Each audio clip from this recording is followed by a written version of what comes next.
दोस्तों, नवरात्रि का व्रत बहुत ही शुभ माना जाता है और सभी को माता के आने का इंतज़ार है। जय माता दी दोस्तों, कैसे हैं आप सब लोग। माता रानी से प्रार्थना करती हूँ कि जो कुछ भी आपकी मनोकामनाएं हों, माता रानी ज़रूर पूरा करें। 9 दिन गंगा जल की तरह हर दिन पवित्र माना जाता है। इस साल माँ दुर्गा पालकी पर सवार होकर आएंगी। पालकी की सवारी शुभ माना गया है। इसे आंशिक महामारी आने की संभावना बताई जाती है। शास्त्रों में वर्णित है तथा मान्यताओं के अनुसार अगर शारदीय नवरात्रि पर माता पालकी पर आती हैं तो बहुत ही कल्याणकारी माना जाता है। नवरात्रि आने से पहले व्यक्ति कुछ चीज़ें घर के बाहर कर देता है तो माता लक्ष्मी का आगमन होता है। शेरा वाली आपकी झोली खुशियों से भर देंगी। आज हम कुछ ऐसी गलतियों के बारे में जानेंगे। नवरात्रि के 9 दिनों तक माता रानी अपने भक्तों के घर में रहती हैं। नवरात्र शुरू होने से पहले अपने घर में लहसुन, प्याज, मांस, शराब घर से बाहर कर दें। घर को साफ रखें। घर में गंगा जल का छिड़काव अवश्य करें। भगवान कृष्ण कहते हैं, बगैर गंगा जल छिड़काव कोई कार्य सफल माना नहीं जाता है। अगर घर में गंगा जल ना हो तो मार्केट से गौमूत्र ला सकते हैं। थोड़ा सा गौमूत्र पानी में डालकर घर में छिड़काव करें। घर में वातावरण शुद्ध हो जाता है। ऐसे घर में माता रानी का वास होता है। घर में फालतू सामान, फटे पुराने कपड़े बाहर निकाल दें। घर पर पड़ा सामान नकारात्मक ऊर्जा लाती है। धूप दीप जलाकर घर को स्वच्छ रखें। माता के आगमन के समय घर का मेन द्वार अच्छे से सजाना चाहिए। माँ के आगमन के लिए द्वार को फूलों से सजाना चाहिए। कई लोग माता की चौकी पर कागज बिछाते हैं, जो कि गलत है। माता की चौकी के लिए लाल कपड़ा बिछाएं। काला सफ़ेद कपड़ा भूल कर भी नहीं बिछाना चाहिए। अगर किसी देवी देवता की खंडित मूर्ति हो तो उसे पवित्र नदी में डाल देना चाहिए। इससे आपके घर में दुर्भाग्य आता है। अपने छत पर या मुख्य दरवाजे के पास कबाड़ इकट्ठा कर देते हैं। ऐसा करना अशुभ माना जाता है। अगर ये सब दिया तो नवरात्र शुरू होने से पहले घर के बाहर ये सब चीज़ें घर के बाहर निकाल दें। अगर घर में बंद घड़ी है तो अपने घर से हटा दें या ठीक करा दें, क्योंकि घड़ी को प्रगति का प्रतीक माना जाता है। बंद घड़ी आगे बढ़ने में बाधा डालती है। अगर आपके घर के मंदिर में फालतू सामान रखा है तो जैसे खाली पैकेट, पुरानी जली हुई बत्ती, धूप बत्ती आदि की राख, फटी हुई पुस्तक घर के बाहर कर दें। भगवान के फटे पुराने कपड़े, माला, मुकुट जो भी पुराने हैं सब नदी में डाल दें। रात्रि होने से पहले मंदिर की सफाई कर लें। उसके बाद साफ सुथरी जगह माता की चौकी स्थापित करें। घर की तिजोरी की भी सफाई अवश्य करें। नवरात्र के समय घर में माँ लक्ष्मी का भी घर में प्रवेश होता है। माँ लक्ष्मी भी आपके घर में आती हैं। धन रखने की जगह को मंदिर की तरह साफ रखें। इस नवरात्रि माता की पूजन के साथ कौड़ियों की पूजा जरूर करें। बाद में कौड़ियों को तिजोरी में रख दें। इससे धन में बरकत होती है। नवरात्रि से पहले टूटे फूटे चप्पल घर से बाहर रखें, यह अशुभ माना जाता है। इससे नकारात्मक ऊर्जा घर में आती है। घर में गृह क्लेश शुरू हो जाता है।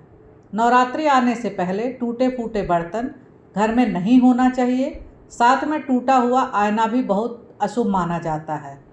इसलिए जो है ये सब चीज़ें सब कुछ घर के बाहर कर दीजिए।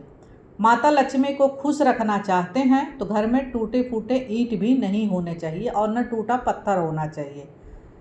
अब बताते हैं कि इस समय क्या नहीं खाना चाहिए और क्या खाना पीना चाहिए।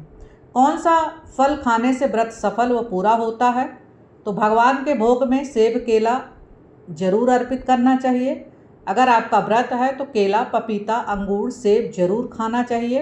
इसको खाने से शक्ति मिलती है।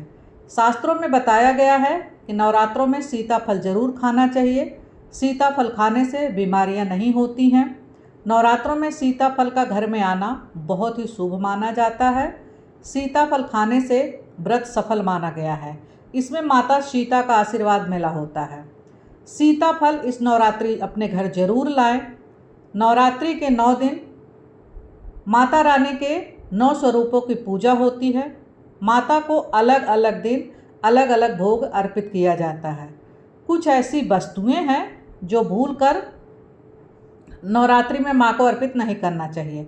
अगर अर्पित कर दिया तो व्रत का लाभ नहीं मिलेगा। इसलिए माता की कृपा पाने के लिए जानना जरूरी है कि वो कौन सी चीज़ है जो पूजा में शामिल नहीं करना है। आइए बताऊं। नवरात्रि के समय शादीशुदा महिलाओं को सफ़ेद कपड़े पहनकर पूजा नहीं करनी चाहिए। व्रतधारी को अपना आसन चौकी के सामने ही लगाना चाहिए। मंदिर को नवरात्रों के समय अकेला कभी भी नहीं छोड़ना चाहिए, यह बहुत ही अशुभ माना जाता है। नारियल को समृद्धि, धन, श्रद्धा का सूचक माना जाता है। नारियल को श्रीफल भी कहा जाता है।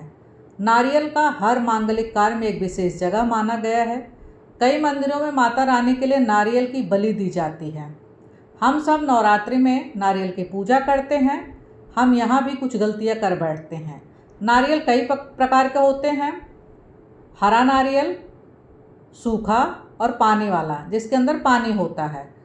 पानी वाला और जल वाला नारियल ही इस्तेमाल किया जाता है नवरात्रों में, वही नारियल पूर्ण माना जाता है। साबुत नारियल ही सुख समृद्धि का प्रतीक होता है। इसी नारियल को महालक्ष्मी का फल कहा जाता है। नारियल को हमेशा कलश के ऊपर लिटाकर रखना चाहिए। ये ध्यान देने वाली बातें हैं। खड़ा करके नहीं रखना चाहिए। नारियल को कलश पर रखने से पहले लाल चुन्नी में लपेटकर कलावा बांधकर रखना चाहिए। शास्त्रों के अनुसार कलश के ऊपर सही तरीके से नारियल रखा जाता है, तब व्रत का पूर्ण फल मिलता है। यह महिलाएं रख सकती हैं, मतलब नारियल को महिलाएं रख तो सकती हैं पर तोड़ नहीं सकती हैं। यह बीज रूप है। महिलाएं बीज रूप से ही शिशु को जन्म देती हैं। नवरात्रि में सबसे ज़्यादा महत्व कन्या पूजन का होता है।